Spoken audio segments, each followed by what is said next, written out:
네, 안녕하십니까. 815 가족 여러분, 반갑습니다. 3월 9일 일요일 찐시황 시작해 보도록 할게요. 한 주간 증시가 좀 좋지 않았는데, 여러분들 계좌 좀 괜찮으셨는가 걱정도 되기도 한데요.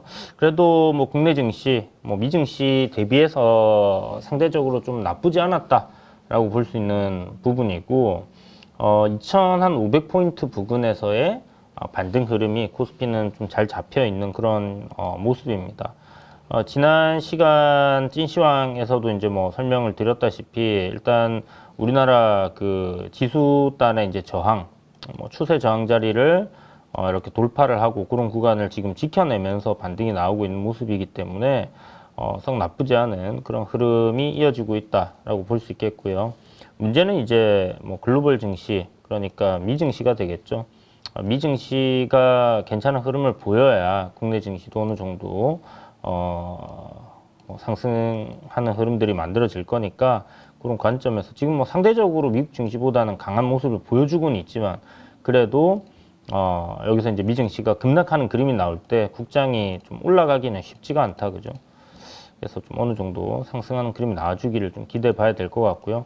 지금 보시는 것처럼 앞단에 이제 갭 구간을 이번에 지지를 받고 있습니다. 42,000 여기가 한 500포인트 되나요? 그 정도를 좀 지켜내는 그림이고, 다우존스가 이제 시가는 좀 하락을 출발해서 한 3일간 지켜주던 이 저점단을 깼다가 다시 양봉을 만들었다. 그리고 거래도 좀 증가했다. 이런 부분은 긍정적으로 우리가 볼 수 있을 것 같아요. 그리고 나스닥 같은 경우도 지금 뭐 고점은 계속 낮추고 있습니다. 저점도 뭐 낮추고 있는 상황이고 아직 뭐 전일 고점을 돌파한다든지 뭐 이런 흐름은 나오지는 않고 있지만 그래도 뭐 음봉으로 확 떨어지는 그런 그림이라고 보기보다는 저점을 지켜내면서 18,000포인트를 나스닥이 일단은 지켜냈어요. 그래서 뭐 바닥이라고 뭐 얘기를 할 수는 없겠죠. 지금 추세적으로는 하락이 이렇게 이어지고 있으니까 단기적으로. 그러면 기본적으로 우리가 5일선 위로 일단 증시가 상승이 나와줄지 그거에 대해서 한번 포인트를 계속 지켜봐야 된다. 그러니까 이날이죠. 2월 21일 날 이렇게 5일선 이탈 나오고 나서 5일선 위로 회복을 못하고 있는 그런 상황인데 일단 아래 꼬리도 좀 잘 달렸고 여기 구간이 좀 지지 저항 라인으로 중요한 그런 가격단입니다. 여기 앞에 이제 갭 구간이 있는 위치이기 때문에 그래서 그런 관점에서 저점을 이제 올리는 그런 뭐 그림이 만들어진다든지 다음 주부터 그렇게 된다라면 뭐 이 구간 지지받고 이제 올라간다라고 우리가 생각해 볼 수 있을 것 같아요. 18,000포인트 일단 라운드 피겨이기도 한데 과연 어떻게 될 것인가 하는 부분들. 앞에 이제 넥라인 깨고 반등 주고 깨고 반등 주고 하지만 결과적으로 이렇게 보면 그냥 그 트렌드가 이렇게 지금 만들어진 상황 안에서의 흐름이잖아요. 그래서 이렇게 위로 이제 올라가는 그런 그림이 만들어져야지 상승으로의 일단 뭐 반등이라도 우리가 생각을 할 수 있는 그런 흐름이고, 뭐 장중에 이제 밀렸다가 이제 올라오는 그런 모습인데, 이게 뭐 우리 금요일 날 발표되었던 고용 지표 뭐 이런 부분 때문에 약간 좀 혼란스러운 그런 지표가 또 이번에도 발표가 되었습니다. 그래서 금리 인하에는 좀 긍정적인 신호를 줄 수 있는 포인트들은 분명히 있었는데 이게 또 마냥 그렇게만 또 볼 수 없는 그런 부분이라서 조금 증시가 뭐 혼란스러운 그런 상황이 이어지고 있다 이렇게 보시면 될 것 같아요. 전반적으로 이번 뭐 고용지표 발표가 나온 부분에 있어서 실업률이 증가를 했어요. 뭐 취업률, 그러니까 뭐 그 농부들을 제외한 농장에 일하는 그 인부들을 제외해서는 취업률이 또 증가를 했는데 전체 실업률은 뭐 4%대 4.1% 4.1% 그 정도의 이제 뭐 실업률이 약간 증가하는 그런 모습을 보여줬기 때문에 약간 혼선이 있는 그런 실업률이 발표가 된 거죠. 만약에 이제 실업률이 떨어졌다. 그러면 이제 금리 인하가 좀 힘들어지는 그런 상황으로 갈 수가 있는데 일단은 그게 이제 예상치보다는 실업률이 좀 증가를 했고, 그런데 또 취업률도 또 상승을 하는 아이러니한 그런 데이터가 나왔기 때문에 약간 혼선을 빚고 있습니다. 그런데 이제 나오는 지표들은 여전히 미국 경기가 뭐 나쁘다라고 보기보다는 여전히 양호하게 좋다라는 쪽으로의 전체적인 지표들을 봤을 때는 그렇다라는 거고, 뭐 향후는 어떻게 될지 모르겠습니다. 지금 현재는 좋은 상황인데 관세에 따른 뭐 관세 전쟁에 따른 이런 불확실성이 분명히 있는 거죠. 그게 이제 지표들로 시간차를 두고 나타날지에 대해서 우리가 계속 팔로우를 해야 되는 부분이고요. 뭐 좀 전에 이야기 드렸던 고용 지표의 혼선, 그다음에 트럼프가 이제 나토에 계속 방위비 압력을 가하고 있는 상황이죠. 뭐 GDP 대비해서 너무 낮은 방위비를 지불하고 있으니까 니네 방위비 증가해라. 그래서 유럽은 너가 알아서 지켜라. 우리 이제 돈 내는 거 이거 줄일 거야. 못한다. 이런 얘기들을 하고 있는 그런 상황입니다. 거기에 이제 지난주에 요거 뭐 알래스카 가스전 개발하는 거 이제 우리 파리 가족분들이 아이디어 내주신 거 테마 이름을 뭐 북극곰 프로젝트 뭐 이렇게 이제 부르자 해가지고 저는 이제 뭐 그렇게 아침에 부르고 있습니다만은 아무튼 북극곰 프로젝트가 이야기들 계속 나오고 있는 상황인데 여기 이제 들어가는 금액이 뭐 대략 지금 나오는 얘기들이 뭐 60 한 3조 뭐 60조 50조에서 40몇 조에서 뭐 60 한 3조 정도 사이 이렇게 얘기를 하던데 한 63조 정도가 이제 최소로 잡은 거다 뭐 이런 얘기를 하더라고요. 그래서 실질적으로 진행을 하다 보면 비용이 더 들어갈 거고 한 3, 4배 정도 더 들어갈 거다. 그런 얘기가 있습니다. 그 뭐 180조에서 뭐 최대 뭐 200조, 300조 정도 되는데 일본이랑 한국이 요걸 비용을 부담을 해라. 지금 이제 트럼프는 이거거든요.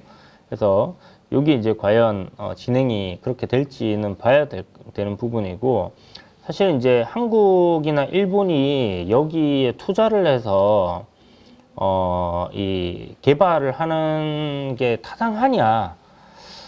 뭐 제 개인적인 생각은 타당하다라고 생각해요. 뭐 못할 거 없다 이렇게 생각을 하거든요. 이유는 이제 뭐 우리나라나 아니면 여기 일본에서 이 태평양을 건너서 미국으로 에너지를 수입을 한다라고 했을 때 우리가 이제 저 중동으로 가서 뭐 카타르나 이런 데서 이제 에너지 수입하잖아요. 뭐 원유라든지 가스라든지 뭐 이런 걸 수입을 해올 때 걸리는 시간, 이게 시간 자체가 이제 비용이지 않습니까? 그런데 미국 같은 경우는 쉘가스를 얻기 위해서 들어가야 되는 게 휴스턴이란 말이에요.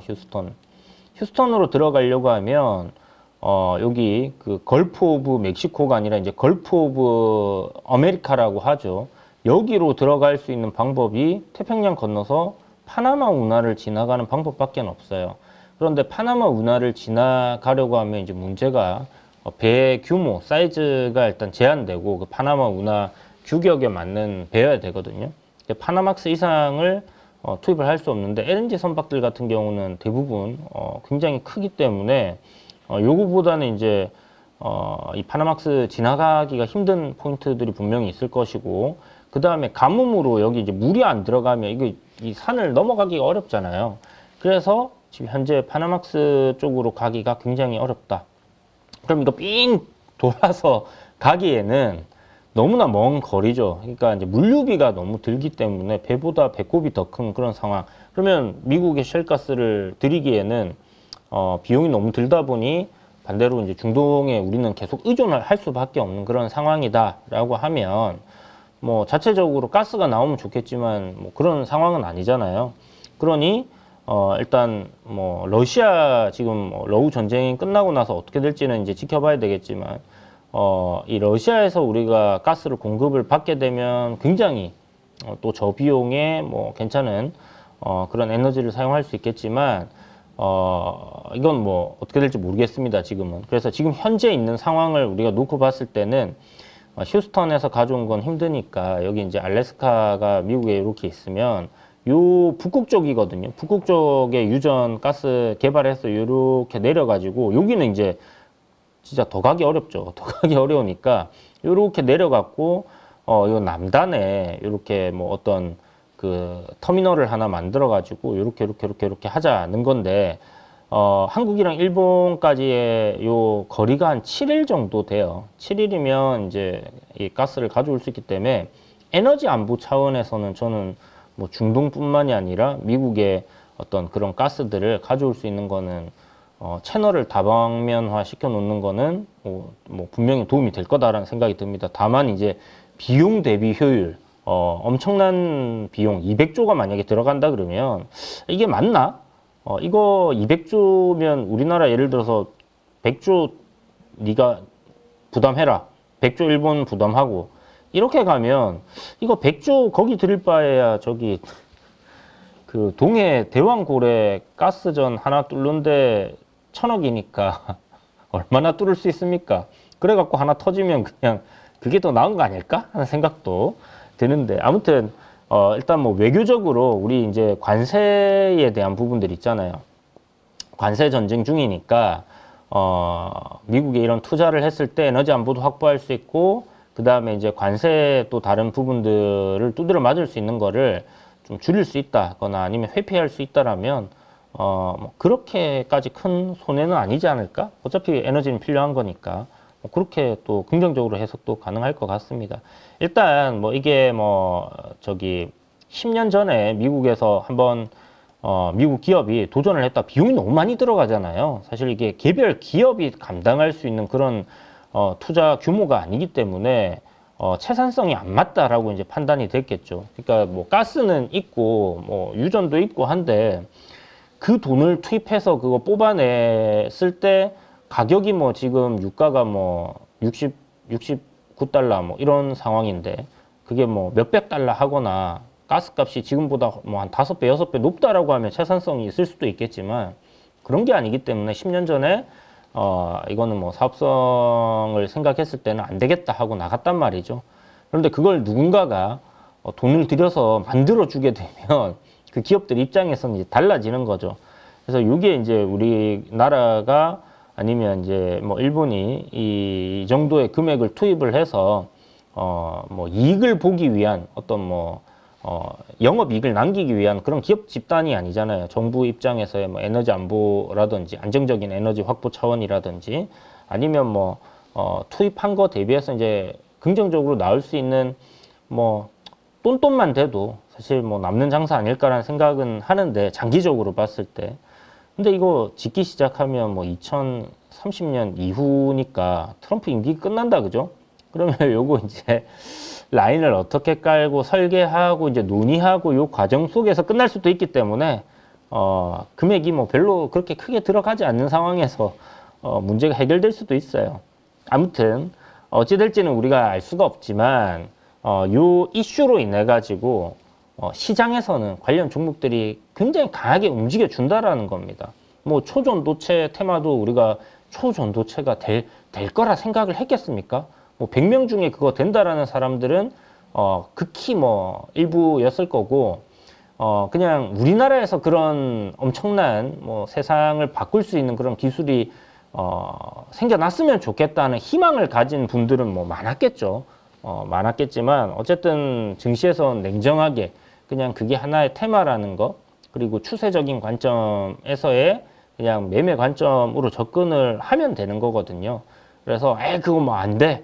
뭐 이래갖고 뭐 좀 10배 뭐 20배 넘게 올라가고 종목들이 엄청나게 움직였는데 그거 뭐 안 할 이유는 저는 없다라고 생각을 합니다. 그게 뭐 고점에서 물리면 위험하다라고 하시는 분들은 항상 이야기 드리지만 물릴 생각을 하면 안 위험한 종목은 없어요.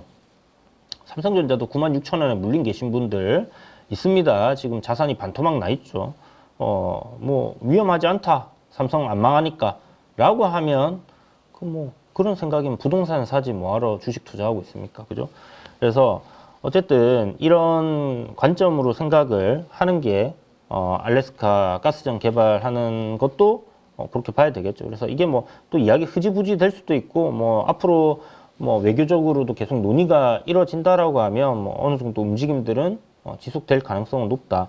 여기에 이제 중국에서 들어오는 후판 가격이라든지 아니면 이제 철강 관련해 가지고 지금 관세를 덤핑에 따른 부분을 부과하겠다라는 얘기가 나오면서 뭐 포스코홀딩스도 올라가고 있고 우리나라 일이죠 이게. 그래서 국내 어떤 철강 관련주들도 좀 강세 흐름이 나오고 있는 과정에서 이 가스전 개발한다 하니까 이제 강관 관련된 기업들도 시세가 굉장히 좀 폭발적으로 튀어버리는 그런 흐름들이 만들어지고 있고, 뭐 포스코 홀딩스도 올라가고 있고, 포스코 스틸리움 뭐 이런 거 뭐 그냥 철판 만드는 회사인데 그런 것들도 이제 시세가 나오고 있습니다. 그래서 이 철강 쪽의 모멘텀이 뭐 가스전 개발뿐만이 아니라 이제 중국의 반덤핑으로 들어오는 그런 철판 관련된 부분들 여기에 대한 이제 관세를 우리나라에서 부과하는 것 때문에 어느 정도 분위기가 좀 잘 만들어져 있다. 그래서 이미 시세는 뭐 지난주에 좀 나왔기 때문에 이게 이제 밑에서부터 출발하는 과정 속에 있다. 그렇다면 이제 또 중간에 한번 쉬어가는 흐름들 나오지 않겠습니까? 올랐다 내렸다 올랐다 내렸다 이렇게 하면서 그 내렸다가 올라가는 그 시점을 우리가 이제 좀 잘 노려보면 또 분명 수익 날 수 있는 그런 포인트들이 있을 거다라고 생각을 할 수 있고, 이게 이제 어떻게 보면 뭐 글로벌적인 관세 전쟁에 따른 뭐 그런 이슈가 지속되는 거에서 연장선상에 있지 않나라는 생각을 좀 해봤습니다. 다음 주 12일입니다. 3월 12일 날 수요일인가요? 뭐 그럴 건데 금리 인하 여부, 그러니까 이게 지금 금리 인하가 지속되느냐 마느냐, 이게 물가 때문에 발목이 잡히고 있는 그런 상황이잖아요. 이 물가가 실질적으로 막 많이 튀었느냐 하면 기대 인플레이션은, 기대 물가는 지금 뭐 역대급으로 올랐다라는 얘기가 있지만 앞에 PCE 지표 나온 거 보면 괜찮단 말이에요. 근데 뭐가 문제입니까? 트럼프가 지금 관세 전쟁을 하는데 이게 시간이 걸려서 한두 달, 뭐 길게는 석 달, 뭐 이렇게 지나서 그 결과치가 안 좋게 나올까봐 지금 걱정인 거잖아요. 그 우려감 때문에 지금 금리 인하 여부를 결정을 못 하고 있는 상황인데, 지금 뭐 실업률 같은 경우는 금리 인하를 할 수 있도록 실업률이 높아지는 거는 이제 실업자들이 많아지는 거다, 그죠? 거기에서는 긍정적인 어떤 지표로 볼 수 있어요. 금리 인하를 할 수 있다라는 거. 그래서 뭐 3월에 지금 금리 인하할 수 있다라는 게 70% 이상의 사람들이 이제 생각을 하고 있는, 뭐 페드와치에서 그렇게 나오고 있는 상황인데, 이게 만약에 3월 12일 날 CPI 발표가 나왔는데 물가가 확 튀어버린다. 그러니까 상승률이거든요. 상승률이 우리가 한 뭐 2점 몇 퍼센트, 뭐 2.3% 상승이 할 거라고 예상을 하고 있는데 이걸 상회해서 나와버린다든지 상승률이 생각보다 더 많이 커진다라고 하면 문제가 되겠죠. 그래서 그게 이제 예상치에 부합하거나 그 이하로 나온다라면 역시나 우려감이구나. 아직은 물가에 대한 부분이 괜찮아. 그렇다면 사람들이 한 70% 정도 금리 인하를 3월에 진행하지 않을까라는 생각을 하고 있는 게 그대로 연장이 될 거고, 그렇다면 시장의 어떤 금리 동결이라든지 뭐 인상에 대한 부분들, 뭐 스태그플레이션 뭐 이런 우려감들이 좀 줄어들 수 있는 거죠. 그렇다면 증시가 또 반등을 해줄 수 있는 그런 요인들이 되기 때문에 다음 주 수요일 이 CPI 발표를 앞두고 증시가 좀 관망세를 볼 가능성이 높다. 저는 그렇게 생각을 하고 있습니다. 그래서 그런 부분들이 일단 뭐 지난주 그리고 다음 주에 있는 뭐 미국 증시를 봤을 때 하나의 포인트라고 생각을 하시면 될 것 같고, 시장은 지금 미국 증시는 이제 반등이 나와야 되는 위치거든요. 여기가 무너진다라면 추세적으로 좀 하락으로 꺾이는 그런 상황이 될 가능성이 높기 때문에 시장 자체만을 놓고 봤을 때는 그렇게 썩 좋은 그림은 되지 않을 것 같습니다. 그래서 오늘 빨간 모자에 빨간 셔츠를 입고 다음 주 우리나라 증시가 시뻘겋게 좀 불타오르는 그런 장이 되었으면 좋겠다는 생각인데, 그건 일단 뭐 지켜봐야 되는 상황이고, 그렇다면 일단 장은 안 좋더라도 우리가 시장을 이겨내는 종목들이 있을 거 아니에요. 강한 종목들. 추세적으로 시장이 하락함에도 불구하고 올라가고 있는 거. 지난주를 우리 살펴보면 한 3가지 정도가 있는 것 같아요. 물론 뭐 좀 지지부진한 흐름을 보이기도 했었지만, 일단 뭐 방산 나쁘지 않았고, 그 다음에 그 중국 관련 종목 한안령 해제 뭐 이렇게 봐야 되겠죠. 한안령 해제 관련해서 수혜를 보는 기업들, 뭐 화장품, 미용, 뭐 이런 것들, 뭐 APR, 그다음에 뭐 클래시스 이런 것들 뭐 썩 나쁘지 않았거든요. 뭐 원텍 뭐 이런 것도 잔잔하게 이제 시장이 하락함에도 불구하고 상승이 좀 나와주고 있었고, 근데 코스피 보면 한 3일 정도 또 상승하는 그림이었습니다. 그죠? 그래서 시장 뭐 큰 흐름상 지금 추세가 살아있는 섹터들을 우리가 계속 그 안에서 좀 공략을 해본다. 추세대 하단 자리를 노리게 되면 뭐 손절을 짧게 가져갈 수 있으니까 시장이 좀 불안하더라도 리스크를 좀 적게 짊어질 수 있는 그런 투자 방식이 될 거예요. 그래서 그런 식으로 우리가 좀 접근을 해보는 것도 필요하고, 또 이렇게 추세 우상향의 저항을 돌파하고 갈 만한 것들, 신고가를 가고 있거나 신고가 흐름 속에 있는 기업들을 보면 뭐 시장보다 이제 좋은 그런 시세를 내고 있잖아요. 뭐 우리 금요일 날만 딱 돌려본다 하더라도 하나 시스템 같은 경우에 이제 신고가 임박해 있었는데 신고가 돌파하면서 시세가 한 10% 넘게 나왔고, 장중에 프로그램 매수가 꾸준하게 들어왔던 그런 기업이에요. 그리고 이제 기존에 어떤 수급들도 보게 되면 외인 기관들이 탄탄하게 받쳐주고 있고, 이유는 뭐 명확하잖아요. 방산이기도 하고 뭐 필리 조선소 인수하는 거에 지분 투자도 많이 했고, 그래서 그런 것들 생각하면 일단 증시에서 주도 섹터들은 계속 바뀌지 않았고 그대로 유지가 되고 있다는 관점에서 긍정적이다. 제가 이제 주도 섹터라고 이야기 드렸던 거는 우리나라만이 잘할 수 있는 거, 지금 상황에서 반도체 뭐 엔비디아가 지금 제일 잘하고 있습니다. 그죠? 우리나라만이 할 수 있는 거, 글쎄요, 뭐 메모리 반도체 하면 지금 미국에도 마이크론 테크놀로지가 있고 중국에서도 지금 치고 올라오고 있고, 아니잖아요. 뭐 디스플레이 쪽 아니잖아요. 그래서 지금 현재 시장 상황에 글로벌 정세, 그 다음에 시장 상황에 맞는 거, 미국이 우리나라에게 손을 벌려야 되는 것들이 조선이고, 유럽이 우리나라에 손을 벌려야 되는 것들이 방산이다. 그렇다면 일단 공매도 재개하기 전까지는 이쪽 섹터에서의 뭐 눌림 조정이 나오는 거를 분할 매수 관점으로 접근을 해보고, 그게 손절만 명확하게 되면 저렇게 많이 올랐는데 위험하니 이런 소리를 할 필요가 없습니다. 그죠? 손절을 안 하면 그 어떤 종목도 다 위험해요. 바닥에 붙어 있는 것도 지하실이 나오고 뭐 지하 10층, 20층 가면 뭐 다 죽는 겁니다. 그렇게 생각하면 안전한 종목이란 건 있을 수가 없는 거죠. 결국은 우리가 리스크를 얼마나 제한해서 투자를 하느냐에 달린 부분이 이 안전하냐 안 하냐를 결정할 수 있는 부분이거든요. 5%의 리스크, 10%의 리스크를 감내하고 투자를 하는 겁니다. 뭐 부동산도 빠지면 위험한데, 아무튼 그런 생각을 좀 가지시고 보시면 좋고, 이거 지금 보시는 거는 이제 JP모건에서 이번에 3월 7일자로 리포트가 나왔어요. 이게 그 코리안 디펜스라고 해서 한국 방산 리포트가 하나 나왔는데 목표 주가 상향이 쭉쭉쭉쭉쭉 이어져 있습니다. 그래서 한국 그 방위 산업 주식 목표가 이제 여러 종목이 있는데 대부분의 종목들은 이제 평균적으로 보니까 한 28% 정도를 이제 상향하는 그런 리포트였고요. 하나 에어로스페이스를 이제 여기서는 탑픽으로 뽑았어요. 근데 지금 이 방산 섹터가 추세적인 상승이기도 하고 다 좋은데, 밸류적으로도 뭐 한 15배? 뭐 20배 사이 이렇게 움직이니까 성장주 단으로 생각을 하면, 뭐 충분히 투자할 수 있다 생각을 해요. 그런데 이게 저 밑에서 정말 이제 상승 초입 부분에 있느냐 하면 그건 아니란 말이에요. 그래서 그런 것들은 생각을 해놓고, 그러면 우리 리스크 관리를 위해서 할 수 있는 건 뭡니까?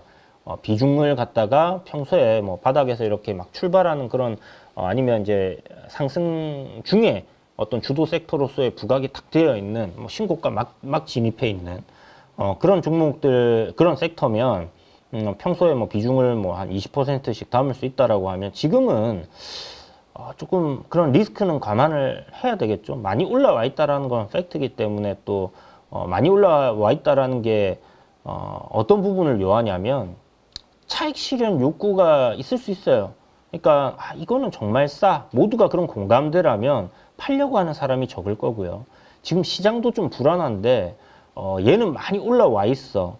그러면 기관이나 외국인들이 팔기 시작하면 어떻게 될까요?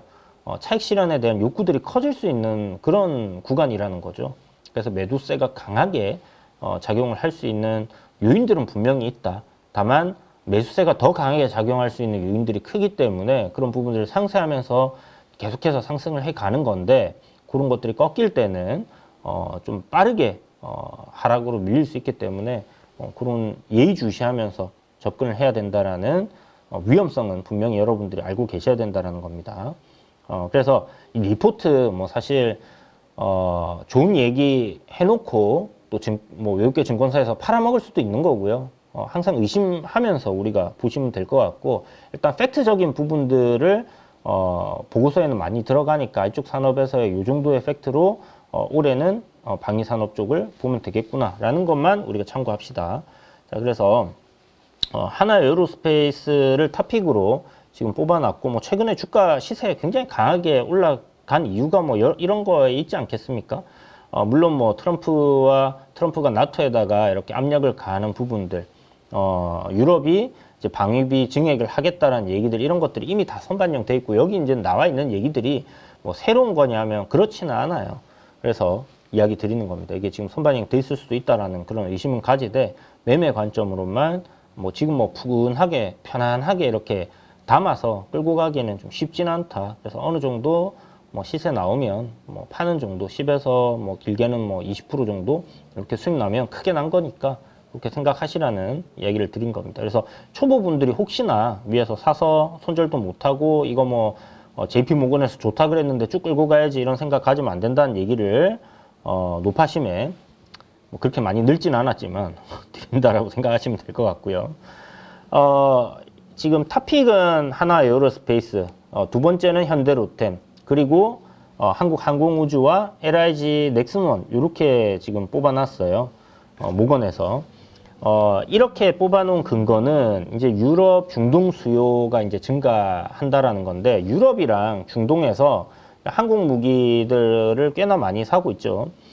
한국 방산업체가 이제 이들의 수요 때문에 성장 가능성이 계속 이어지고 그럴 가능성이 높다라는 거고요. 우리나라에 이제 그럼 이들이 왜 우리나라 그 방산업체들을 선호하고 여기가 매출이라든지 이익이 이제 증가할 수 있는 수주를 할 가능성이 높은가? 결국은 이제 가격이 일단 합리적이고 딴 데보다 이제 가성비가 좋은 거죠. 유지 보수, AS 이런 게 잘 되고, 이제 빠른 납품, 정해진 날짜에 이제 납품을 합니다. 그죠?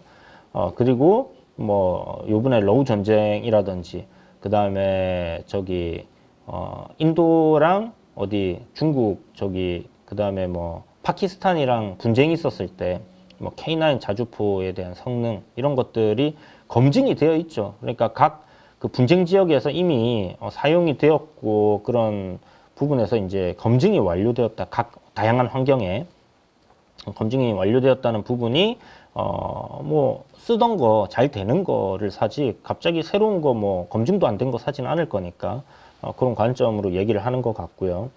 유럽이 이제 요번에 러시아랑 우크라이나 전쟁을 통해서 무기를 많이 소모를 했어요. 이게 재고량의 한 16% 정도가 감소되었기 때문에 이거를 이제 채워 넣어야 되고, 트럼프의 이제 나토 뭐 지원 부분이라든지 이런 것들 끊어버릴 수 있다라는 얘기를 계속 하기 때문에 유럽에서는 이제 군비를 증강해야 된다라는 컨센서스는 맞춰진 것 같아요. 그래서 GDP 대비 얼마나 이제 이걸 높일 거냐 하는 그런 부분인데, 대략 이제 유럽 국가들이 국방비, 그러니까 GDP 대비 1.5에서 2% 정도를 증액을 할 거다라고 지금 밝히고 있거든요. 근데 1.5% 정도면 지금 현재 유럽 GDP 대비 한 200조 정도가 증가되는 거고, 이게 뭐 2% 하면 뭐 380조, 뭐 여기서 이제 추가로 더하게 되면 500조 넘어가는 그런 금액이 이제 추가 증액되는 부분들인데, 그렇게 해서 이제 뭐 유럽의 무기들을 갖다가 선진화시키고, 그다음에 더 증액해서 뭐 군대도 늘리고 무기도 더 사고 뭐 이런 거겠죠. 요게 이제 대략 한 2% 트럼프가 원하는 대로 한 2% 증액되면 380조에서 뭐 515조 정도, 굉장히 큰 돈입니다. 그죠? 여기서 뭐 우리나라가 한 10%에서 20% 정도만 뭐 가져온다 하더라도 상당히 큰 규모의 돈이 된다라는 거고요. 이제 중동 무기의 68%가 1990년도 이전, 그러니까 완전 재래식 무기입니다. 그죠? 너무 재래식 무기들이기 때문에 요거 교체 주기도 이제 되었죠. 교체 주기도 되었고, 요런 것들을 이제 선진화 시켜야 될 텐데, 그 중에 이제 유럽에 수출을 꽤나 했죠. 우리나라 기업들이. 요것들에 대한 이야기들이 나오고 있다라는 거고요. 연간 신규 수주 시장 규모가 유럽이 한 14조, 중동 5조 해서 총 19조가 되는데, 요게 21년부터 24년간의 평균이 한 9조 원대 규모였거든요. 그러면 9조 원대 규모가 19조로 이렇게 늘어난다는 거는 거의 2배가 가량 됩니다. 그죠? 그러니까 이제 방산 쪽을 JP모건에서는 성장이 계속 이어진다라고 이렇게 보고 있는 거고, 각 개별 종목별로 이제 나눠놓은 보고서를 살펴보니까 하나 에어로스페이스 목표가를 95만 원으로, 이게 대략 한 40% 정도의 추가 상승률이거든요. 30-40% 정도. 지금 뭐 마지막 주가를 어디로 잡고 보느냐에 좀 달려 있겠지만, 금요일 날 기준으로 여러분들이 한번 이 TP 해서 얼마 정도 상승폭이 있는가를 계산을 한번 해보시면 좋을 것 같고요. 물론 뭐 이렇게 잡았다고 이렇게 딱 가겠냐마는 그냥 참고 정도 하는 겁니다. K9 자주포, 그 다음에 천무 다연장 로켓 유럽 확장성이 있다라는 거하고, 이제 다연장 로켓에 대한 부분들 저기 뭐 중동에서도 당연히 보고 있고요. 그래서 유럽의 이제 생산 기지를 확보해 가지고 수주 확대 전망, 그러니까 유럽에서 요번에 증액을 하면서 이거 뭐 독일의 뭐 레오파트라든지 뭐 전차들 다른 데서 수입하기보다는 이제 독일의 무기 체계를 아니면 뭐 프랑스의 무기 체계를, 유럽 내에 있는 무기 체계를 우리가 투자를 해서 발전시키자라는 얘기잖아요. 근데 이제 뭐 유럽에 생산 기지가 있거나 아니면 그 조인트 벤처로 이렇게 만들어져 있는 뭐 기업들, 국내 진출해 있는 기업들은 당연히 거기서 일자리가 창출이 되고 또 그런 부분들을 생각했을 때는 이점을 얻을 수 있다라는 겁니다. 그래서 지금 하나 에어로스페이스는 2025년도 매출 성장 전망이 21%가 성장할 거고, 이익 성장률이 한 37%, 영업이익입니다. 영업이익 성장률이 방산 쪽에서 37% 정도 예상이 된다라는 게 제가 하는 얘기가 아니라 JP모건에서 나오는 얘기고요.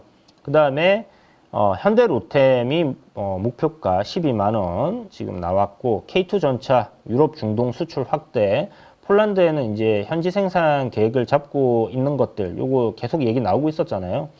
2025년 뭐 방산 매출이 49% 성장할 거고, 이익 성장률이 99%입니다. 영업이익률이. 그러면 2배 이상 기업이 성장을 하는 거잖아요. 매출로 봤을 때는 50% 성장이고, 엄청난 성장이라고 생각이 들고, 그러니까 얘네들이 추세가 안 꺾인다라고 보면 될 것 같아요. 한국항공우주, 최근에 주가 밑에서 얘는 좀 방산 쪽에서 좀 제일 삐리한 종목이었다라고 볼 수 있는데, 와, 그냥 뭐 뒤늦게 출발해서 불꽃 슈팅하고 있습니다. 신고가 지금 막 갱신을 했었죠. TP가 9만 원이 나왔고, 그 다음에 KF-21, 요 이제 전투기 사우디의 수출 논의가 이루어지고 있는데, 요게 한 8조 규모다. 요것 때문에 이제 뭐 굉장히 강하게 움직임이 최근에 나온 게 아닐까라는 생각이 들어요. 그리고 이제 또 필리핀에도 수출 계약이 임박했다라는 이런 보고서 내용이 있습니다. 그래서 25년도 매출은 한 13% 증가, 이익 성장률, 영업이익입니다. 49%, 50% 가량 되죠. 그러니까 뭐 주가가 포워드로 우리가 생각을 하면 주가 더 갈 수 있어 라고 생각을 하는 그런 포인트들이 생기는 거죠. LIG 넥스원 TP 37만 원이고요. 요거는 LSAM 요격 미사일, 요거 중동, 사우디, UAE, 이라크, 이거 뭐 저기 뭐죠? 이스라엘 아이언돔 같은 그런 시스템을 구축하기 위해서는 이제 우리나라의 이런 요격 미사일들을 좀 많이 군데군데 깔아놓으면 되는 겁니다. 그죠? 그래서 요거를 지금 중동에서는 아이언돔을 보니까 우리도 저게 필요해. 저기 뭐 정유시설이라든지 이런 거 타격받으면 잃는 게 크니까 이런 시스템들을 도입하려고 하고 있고 그런 것들이 이제 기회로서 이게 들어오는 거죠. 거기다가 이제 비궁이라든지 미국에서 테스트를 마친 그런 미사일들이 미국으로 수출될 가능성도 지금 열려 있습니다. 트럼프가 국방부 장관한테 이제 방위비 들어가는 거, 미국 연간 방위비가 얼마냐면 여러분 1000조예요. 1000조. 방위비 1년 예산을 쓰는 게 1000조를 사용하거든요. 그러면 이거 너무 많이 나가니까 좀 줄이자. 어떻게 줄일 건지 빨리 강구해서 나한테 가져와. 이렇게 얘기를 해놓은 상황입니다. 자, 그러면 기존에 우리가 쓰는 미사일들, 미국이 쓰는 미사일들 한 발당 1억 5천만 원짜리를 쏘고 있었는데 요거 한 4천만 원짜리 한국산으로 씁시다. 그러면 3분의 1로 비용을 줄이면서 어떤 그 전력의 공백은 막을 수 있잖아요. 그런 게 이제 비궁이라든지 뭐 이런 게 되지 않겠냐 하는 수출 가능성을 이제 보는 거고, 2025년도에 뭐 매출 방산 쪽에 성장을 지금 추정치가 16%, 그 다음에 이익 성장률 한 41% 이렇게 보고 있거든요. 그러니까 영업이익률이 지금 성장치가 막 30~40%씩 이렇게 증가한다라고 생각하니까 계속해서 상승을 하는 그런 흐름들이 이어지고 있다. 다만 이제 추세적으로 이탈이 나오면 그때는 좀 조심해야 되겠지만, 그런 게 아니라면 여전히 시장의 주도 섹터로서 우리가 방산 쪽은 뭐 조정 나오고 반등 돌리는 흐름이 나올 때 공략해서 수익을 낼 수 있는 쪽으로 생각을 하면 될 것 같고요. 여기에 더해서 이제 하나 시스템 같은 경우가 뭐 에이사 레이더라든지 방산 쪽에 필요한 그런 부분들 다 갖고 있죠. 더해서 이제 조선까지 뭐 본다라면, 미국 군함 뭐 이런 것들 본다라면 지금 조선 섹터도, 조선은 사실 밸류적으로는 방산 쪽은 뭐 그렇게 이건 너무 말도 안 되게 비싸는 생각은 안 드는데, 조선은 지금 약간 좀 그런 구간에서 많이 벗어나 있거든요. 개인적으로 생각할 때는 많이 비싸다라는 생각이 들고, 어떤 이런 그 미국의 군함을 갖다가 우리나라에 수주를 준다라는 얘기들, 연간 뭐 한 30척에서 한 50척 정도 얘기들은 나오고 있던데, 그런 것들을 이제 국내 기업들이 수주를 하면서 그러니까 매출의 캐파가 확 커질 수 있는 포인트잖아요. 그런 가능성에 지금 뭐 선반영을 주가가 하고 있다라고 보시면 되기 때문에, 여전히 뭐 섹터의 대장주라든지 뭐 거기에 수혜를 입을 수 있는 기업들은 우리가 관심을 가지고 보는 게 맞다라고 생각을 합니다. 우리나라만 가진 강점, 여기에 좀 주목을 해보는 게 좋을 것 같고요. 이 조선 산업이라든지 방산이라든지, 그 다음에 이게 요번에 이제 한국에서 뭐 일본이랑 함께 한미일 함께 이제 대형 프로젝트 뭐 하나 한다라는 그 북극곰 프로젝트, 알래스카에 돈이 굉장히 많이 들어가야 되는 그런 프로젝트를 할 텐데, 이거 하면서 그냥 뭐 일본 관광 회사 뭐 중국 거 갖다가 쓰지는 않을 거 아니에요. 그러면 이제 우리나라 기업들이 수혜를 받을 수 있다라고 생각되니까 이제 올라가는 건데, 그런 것들 뭐 매매 관점으로 이 다 지금 뭐 푸근하게 가져가기는 조금 힘들다. 그러나 어떤 추세적인 흐름을 타고 있기 때문에 적당한 수익들을 다 낼 수 있지 않겠나라는 관점으로 철강 뭐 그런 것들 지금 지켜보면 좋을 것 같고, 요 이슈는 그래도 지금 최근에 이제 시장에 돌아가는 뭐 종목들 있잖아요. 그런 것들 봤을 때는 조금 따끈따끈한 그런 새로운 뭐 재료가 맞지 않나라는 생각을 하거든요.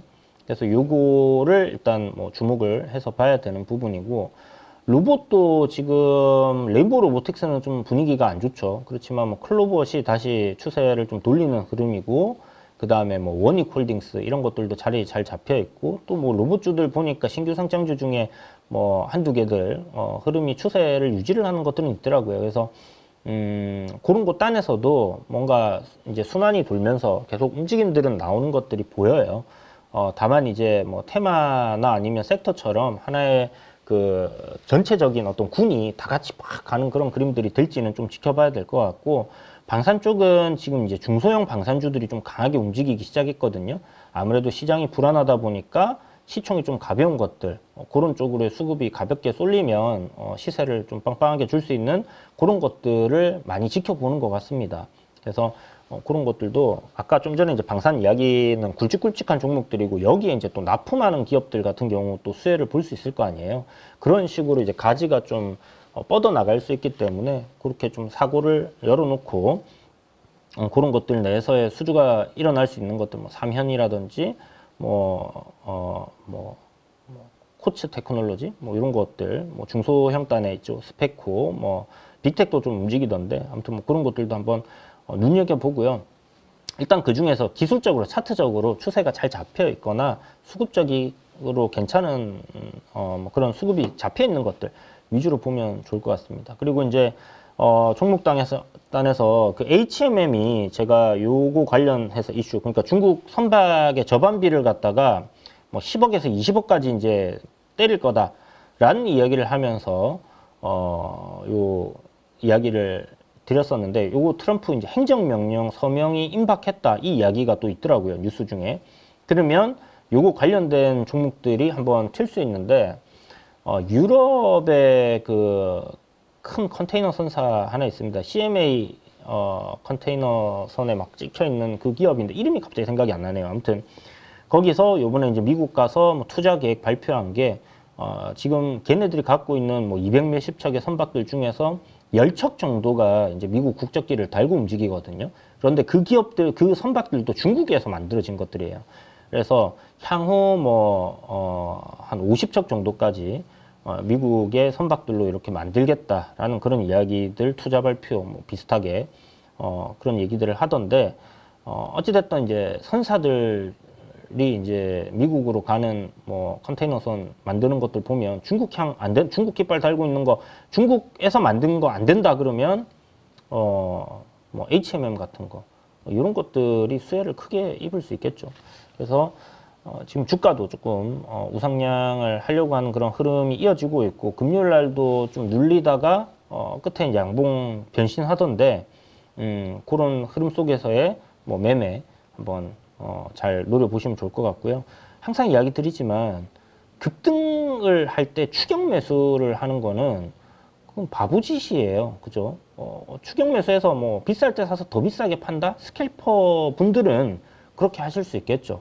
그런데 우리 그 가족분들 중에 그렇게 하시는 분들은 그렇게 하시되, 항상 그게 쉽지 않은 방법이거든요. 그래서 눌릴 때 이렇게 모멘텀이 잘 잡혀 있고 일봉상의 어떤 상승 흐름이 딱 잡혀 있는 것들, 조정 나올 때 저점 매수를 하시면 좋아요. 재료가 소멸되지 않고 유지가 되고 있는 것들을 그렇게 노리시면 뭐 되지 않겠나, 그런 부분들을 다시 한번 또 이야기를 드리면서 3월 달에 있는 큰 이벤트, 제가 생각할 때 빅 이벤트입니다. 우리나라만에 국한된 이벤트기도 하지만 너무나 좀 큰 이벤트가 아닐까라는 생각이 들어서, 요거 관련돼서도 예의주시하면서 뭐 관련 종목들 괜찮은 거 있으면 매매 관점으로 보시면 좋고요.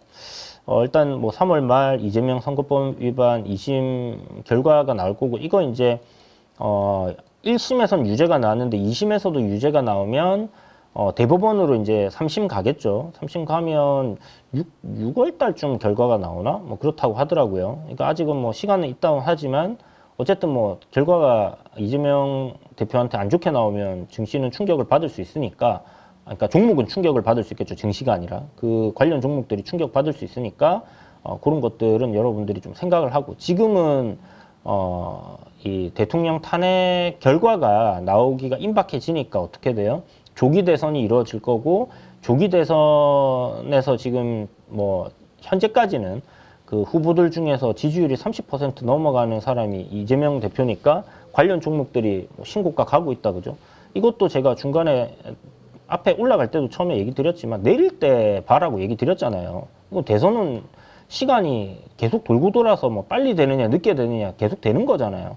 그러다 보니까 이렇게 뭐 관련 종목들이 지금 상승을 하고 있는데, 그 중에서도 이재명 관련주들이 제일 세다. 근데 만약에 3월 말쯤 돼갖고 이게 뭐 결과가 안 좋게 나오면 충격받게 되면 어떻게 될까요? 반사이익을 얻는 사람들께 올라갈 거고, 이런 것들로 우리가 시나리오를 잘 짜놓고 거기서 짧은 또 수익들을 낼 수 있습니다. 말은 이제 제가 짧은이라고 했지만 시세 탄력이 굉장히 크단 말이에요. 그래서 비중으로 리스크 관리를 좀 하면서 뭐 수익을 또 크게 노려볼 수 있는 것들도 하나의 포인트가 되고, 앞에 말씀드렸던 것처럼 재료가 살아있는 것들은 내릴 때 우리가 유심히 봐야 된다라는 얘기를 계속 드리는 겁니다. 자, 3월 30일 공매도 재개 결정이 나 있는 상황인데, 그때까지는 지금 시장의 주도 종목들, 공매도 그들이 쉽게 칠 수 있는 것들은 좀 큰 종목이다, 그죠? 그런 것들을 계속해서 좀 올려놓을 가능성이 높지 않나라는 관점으로 보시면 좋을 것 같습니다. 그래서 3월달 둘째 주라고 해야 되나요? 아무튼 이러한 이슈들로 우리가 시장을 한번 공략을 해보자. 그러면서 JP모건 에서 나온 방산 관련 종목들, 지금 시장에서 딱히 다양하게 볼 수 있는 섹터들은 없다, 그죠? 그래서 중국 한한령 해제, 아니면 방산, 조선, 이런 것들 지금 추세 살아있는 것들 내에서 공략한다, 이렇게 생각하시면서 뭔가 또 새로운 이슈들이나 이벤트들이 만들어지는가 유심히 잘 지켜보시면 시장은 조금 어렵지만 그래도 수익을 낼 수 있는 기회는 여전히 많이 열려 있지 않나라는 생각을 해봅니다. 자, 그럼 여러분 주말 잘 보내시고요. 저는 월요일날 뵙도록 하겠습니다. 시청해주셔서 감사합니다.